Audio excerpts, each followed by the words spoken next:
Well, it all began with lockdown and the question, what should I do today? There certainly was a huge range of choice. The house needed a good spring clean, but my study needed special attention. I have an addiction for books, and the many shelves were filled, and there were stacks of books on the floor, on the desk, and on the table. But where to start? My eyes captured an old book. It was a paperback, which had had a stiff cover made for it. It had been a gift from my Uncle Charlie. He had been the first rector of St. Finian's Church at Craiga, and for many years he used to take a chaplaincy in Chamonix during the summer holidays. He told me that the book was the story that involved two ladies from the little Anglican church there.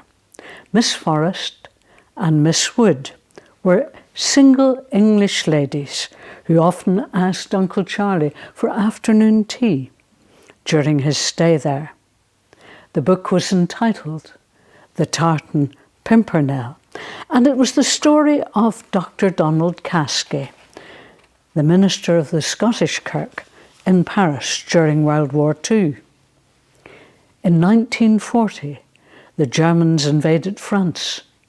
Dr. Caskie stayed to organise the escape of British civilians, but soon found himself a vital link in an escape route for British servicemen. Both Miss Forrest and Miss Wood were heavily involved in the undercover escape of prisoners of war. Inevitably, Dr. Caskie was betrayed to the Gestapo and was incarcerated in Villa Linwood at Nice. It was a terrible hell upon earth. His attention was often drawn to his cell walls, where former prisoners had inscribed their names in despair. His nails grew long, and he too inscribed his name on the hard plaster.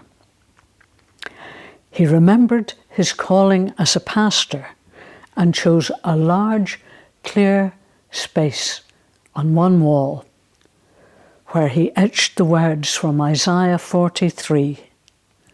Do not fear, I have redeemed you. I have summoned you by name. You are mine. When you pass through the waters, I will be with you.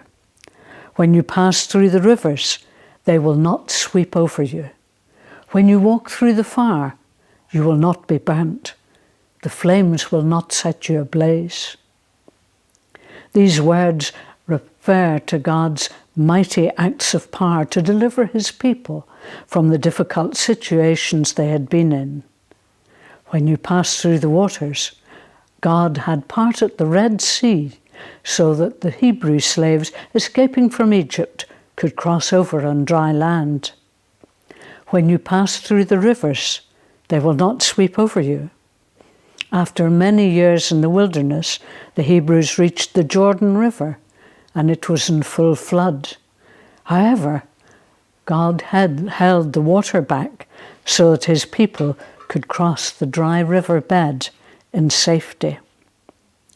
When you walk through the fire, you will not be burnt. The flames will not set you ablaze. Nebuchadnezzar had taken the people from Israel captive to Babylon. There he had set up a golden statue of himself and ordered everyone to bow down and worship his image. Shadrach, Meshach, and Abednego had refused and were thrown into the fiery furnace. When King Nebuchadnezzar looked into the furnace, he saw 4 men, and he said, one looked like the Son of God. God was there. His promises are sure and true.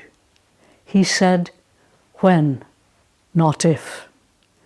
Just because we follow Jesus, we are not promised an easy life. The sun will not always shine. Someday we are going to experience great difficulty. But God says, do not fear, I will be with you. Perhaps you're in despair because of a broken relationship. God says, when you pass through the waters, I will be with you. For some, it may be a terrible struggle with temptation or addiction. For others, it may be the darkness of doubt. When you pass through the rivers, they will not sweep over you. God says, I will be with you. It could even be a situation in work where there is something not right and you have to speak out, but you are afraid of losing your job. When you walk through the fire, you will not be burnt. The flames will not set you ablaze. God's word is sure and true. Even though we may be in the darkest time, He has promised He will never leave us or forsake us. Going back to Dr. Caschi, he was moved to the fortress of San Remo in Italy, into solitary confinement.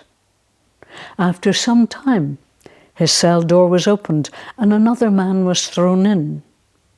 He was in a bad way, but when he settled, he told Donald that he had been in a cell in Villa Linwood near Nice and was on the point of cutting a vein to escape the torture when he happened to see the words on the wall of his cell. When you pass through the waters, I will be with you. He said, I will never forget those words. They saved my life. Take these words. When you pass through the waters, I will be with you. And treasure them. Someday, you too may desperately need them.